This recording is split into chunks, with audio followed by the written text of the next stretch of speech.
With the testing Portillos de las Batoecas 50 kilometers from the line and especially the final uncategorized climb of the Alto de la Cobertura, the Ineos Grenadier and EF Pro cycling teams had an opportunity to unsettle and maybe even unseat leader Primož Roglič.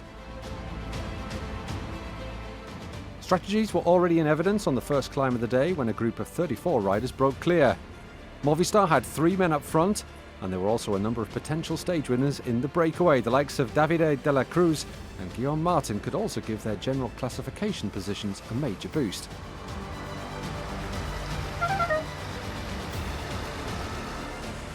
It was a case of 2 races in one. The first, the stage victory up for grabs among the breakaway, and the second, the favourites for the overall race win who might also get themselves in the mix for the stage win.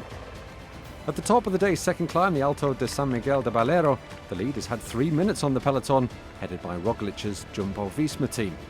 Guillaume Martin had already wrapped up the King of the Mountains jersey, so no real contest for the day's points, but the French rider, second on stage 5, clearly had ambitions of going one better. 2 hours into the stage and the average speed was still up near 40 kilometers an hour.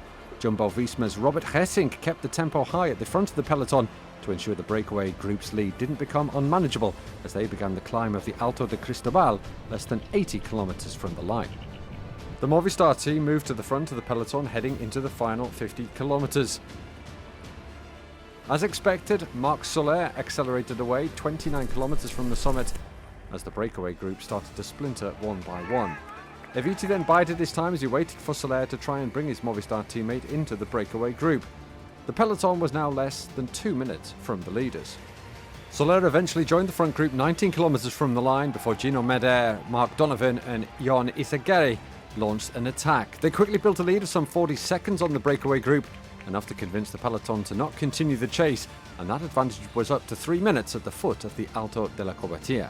With the climb getting ever steeper, Izagirre tried twice to attack, but David Gaudu managed to reel him in before moving clear himself with 4 kilometers to go.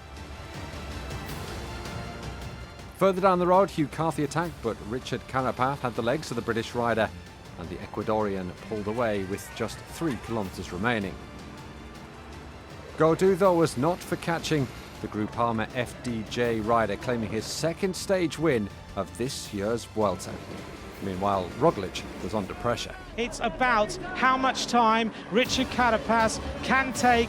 What is the gap going to be? He crosses it at 2:34. So Primož Roglič now has got 45 seconds to get there. Primož Roglič saves La Vuelta by around 19-20 seconds. So it was an intense battle right to the end, with Carapaz's attack almost changing things at the top of the GC a day before the finish in Madrid. It was a bold effort by the Ecuadorian, but he was only able to claw back around 20 seconds on Roglič, meaning he fell just short in his bid to snatch the red jersey. That belongs to Primož Roglič for the second successive year.